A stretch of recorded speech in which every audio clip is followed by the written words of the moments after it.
Welcome to Market Geek. Ever felt lost in the world of investments beyond the basics? You have heard of mutual funds, but what about PMS, AIF, and the new player, SIF? Today we will not just define these terms, but also provide a roadmap to India's most powerful investment options. We will break down what they are, who they are for, and most importantly, how to pick the one that is right for you. Let's begin. Think of money management as a journey. Each of the 4 investment products mentioned here are distinct investment vehicles that serves a unique purpose in your wealth-building journey. Mutual funds are like the public transport of investing, accessible and pooled, and gets the passengers to the same destination. Portfolio management services are like having a personal chauffeur, a customized, one-to-one service for a premium fare. Alternative investment funds are like private jet, exclusive, high performance, and takes one to destinations off the beaten path. And the newly introduced specialized investment funds are the brand new electric car. It is designed to be a bridge between the public transport and the private jet, offering a new kind of flexibility and efficiency. But how do you choose the right vehicle for you? To decode that, let's understand more about them. Mutual funds are the most common investment product, and I believe most of you are already familiar with them. AIFs pool money from thousands of investors and are managed by professionals. With entry as low as 500 rupees, they're designed for the masses. Expenses are captured in the fund's total expense ratio or TER and is reflected in daily NAV. PMS is where personalization meets wealth management. With a 50 lakh rupees minimum investment, you get a dedicated portfolio manager who buys and sells stocks directly in your name. Unlike mutual funds where you own units, in PMS you own the actual stocks in your own demat account. This means complete transparency. You can see every stock purchase and sale. Expect fee structures that include management and performance components. PMS suits investors wanting control and customization. Alternative investment funds are like an exclusive club. They cater to sophisticated investors with minimum investment of 1 crore. These funds invest in alternative assets like private equity, venture capital, real estate, and hedge funds. Most AIFs come with 3-year lock-in periods and limited liquidity. There are 3 categories. Category 1 focuses on startups and infrastructure. Category 2 includes private equity and debt funds, while Category 3 includes hedge funds using complex strategies. Think of AIFs as the VIP lounge of investments. Specialized investment funds are SEBI's newest creation, launched in April 2025 to bridge the gap between mutual funds and high-ticket PMS AIF solutions. With a 10 lakh rupees minimum investment, SIFs offer the regulatory safety of mutual funds but with PMS-like flexibility. Fund managers can use long-short strategies, invest up to 25% in derivatives, and even take short positions. The best part? They enjoy mutual fund taxation, meaning no tax until you sell. It's like getting business class comfort at premium economy prices. Now that we have learned the basics about all 4 investment products, let's see how they compare each other in important aspects that the investors care about. First, let us understand the investment universe in which each of these vehicles operate. Mutual funds are generally constrained to publicly traded instruments, adhering to standardization for the benefit of mass retail investors. SIFs occupy the middle ground, offering regulated exposure to certain alternative assets but with strict SEBI controls on diversification and concentration, ensuring a level of safety. It is interesting to note that SIFs has higher level of flexibility. They can go long-short, use derivatives up to 25% of portfolio value, and adapt strategies based on market conditions. PMS provides customized stock selection within the listed space based on the client's risk appetite. AIFs offer the widest canvas, designed specifically to access non-traditional, often illiquid markets like private equity or distressed debt. The allowance for leverage and complex derivatives in Category 3 AIFs highlights their use of sophisticated, aggressive strategies typically associated with high-risk hedge funds. The legal structure defining ownership is a major differentiator in terms of taxation, transparency, and investor control. Mutual funds, SIFs, and AIFs are all pooled structures. In these models, investors contribute capital and receive units representing a proportional share of the overall fund corpus. The fund itself, usually established as a trust or company, holds the underlying securities. This structure offers investors convenience and scale, but prevents direct oversight of the underlying holdings. In stark contrast, PMS clients maintain direct ownership of the portfolio securities. The listed stocks and bonds are segregated and held in the individual investor's demat account. The PMS manager is entrusted with the operational management through a power of attorney, but the investor retains legal title to the assets. This structure is favored by HNIs who prioritize maximum transparency and control over their specific assets. Financial thresholds determine market access, while the fee structure significantly impacts long-term net returns. The most immediate distinction is the entry requirement. MF is universally accessible with 500 rupee minimum investments. SIF is positioned at a crucial segment of 10 lakh rupees. PMS requires 50 lakh rupees, and AIFs maintain the highest threshold at 1 crore rupees for most schemes. Coming to fees and charges. MF and SIF costs are characterized by the TER or total expense ratio, which is transparent and strictly capped, decreasing as the fund scales. Expense ratio of SIF is expected to be slightly higher than MF, but they are also strictly regulated. PMS and AIF transition to a performance-oriented fee model, often referred to as the 2 and 20 model, 2% fixed management fee plus 20% performance fee, sometimes subject to a hurdle rate.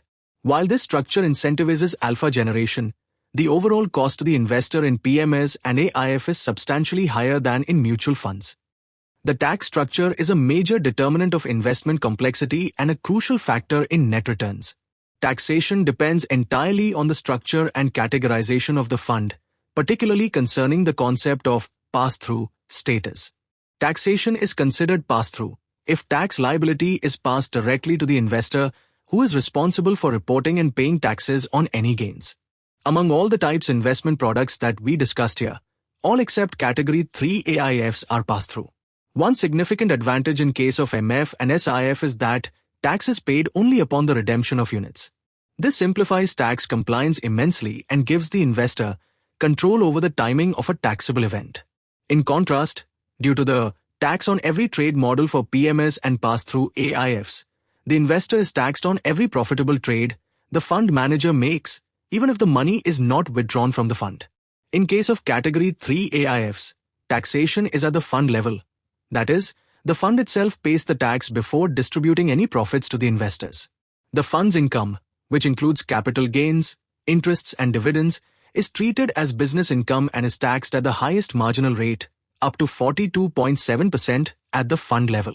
An investor who values simplicity and tax planning control should prefer the mutual fund or SIF model, while one who is comfortable with high complexity and potentially higher tax rates on some income streams might prefer a PMS or AIF for their other benefits.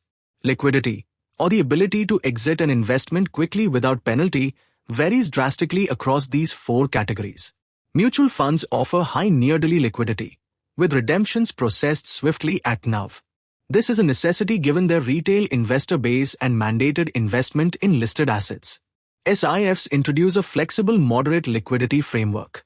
Depending on the fund's design, SIFs can be open-ended, closed-ended or interval-based. Due to the fund manager's capacity to invest in limited illiquid assets, the redemption process may include a notice period up to 15 working days to effectively manage the fund's cash flows. PMS offers relatively higher liquidity than AIFs because the underlying securities are typically listed and tradable. While there is no hard regulatory lock-in period for the portfolio itself, exits are subject to the specific terms set by the portfolio manager, often involving exit loads to discourage short-term withdrawal. AIFs are characterized by the lowest liquidity. Categories 1 and 2, which focus on private markets, often impose minimum lock-in tenures of 3 years or more. These funds are explicitly suitable only for investors with very long-term horizons who do not need access to the committed capital for the duration of the fund's life cycle. With regards to the regulatory aspect, each product is regulated by SEBI but under different frameworks with distinct disclosure, auditing, and compliance standards. SEBI's regulatory approach is not one-size-fits-all, but is carefully calibrated to the specific investor profile each product targets. The highly prescriptive and protective rules for mutual funds, such as expense caps and the riskometer, reflect the fact that they cater to the least sophisticated investors. This is a necessary measure to protect a large population of retail investors from potential pitfalls. Conversely, the regulations for PMS and AIFs, while strict on compliance and disclosure, are less about protecting the investor from themselves and more about ensuring a level playing field and preventing fraud. These rules operate under the assumption that the investor is sophisticated and can perform their own due diligence before investing. By placing SIFs under the mutual funds regulation, despite their higher risk profile, SEBI is making a regulatory choice to signal that they carry a strong trust and oversight factor similar to mutual funds. This means that SEBI's oversight creates a hierarchy of trust, from the most heavily regulated mutual funds to the most flexible AIFs, with the level of oversight directly correlating with the financial sophistication of the target investor. That brings us to an important section: target investor, or to whom each of these products suits. Mutual funds target universal retail investors seeking professional management, simplicity, and safety, with low risk tolerance and short to long-term horizons. Specialized investment funds, or SIF, target the mass affluent, say investors with around 50 lakh rupees capital.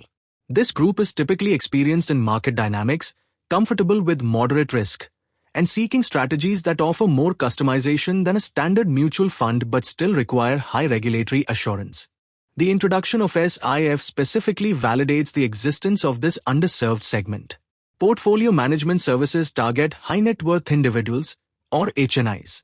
These investors demand personalization, direct control over their assets, and are comfortable with moderate to high risk in listed markets. Alternative investment funds, or AIF, target sophisticated, ultra-high net worth, and institutional investors who can commit a minimum of 1 crore rupees. These investors seek exposure to unique asset classes, private markets, and poses a high-risk tolerance, coupled with a very long investment horizon due to the illiquid nature of the underlying assets. So, that takes us back to our initial question: where should you invest? And the answer is a classic one: that depends. Right. The answer to above question depends on you, your capital, financial goals, time horizon, and risk tolerance. But there are few things that I can definitely suggest. If you're new to the market and investing, start with mutual funds and learn. If you're an informed investor with higher capital to the tunes of 50 lakhs rupees, consider SIFs for more advanced strategies, but still maintain your core portfolio in mutual funds. Invest in PMS or AIF only if you are an HNI or ultra HNI, and for large capital or specialist needs. Read offered documents, compare fees, and consult a tax advisor. Remember, diversification across these vehicles can optimize your risk-return profile. Start where you are, use what you have, do what you can. Your wealth-building journey is unique. Choose the vehicle or vehicles that matches your destination. Do not chase glamour. Instead, invest with clarity and discipline. Thank you for watching. I hope you found this video useful. If so, please like this video and subscribe to Market Geek for more investment insights. And tell me in comments which investment product you want me to cover in detail next.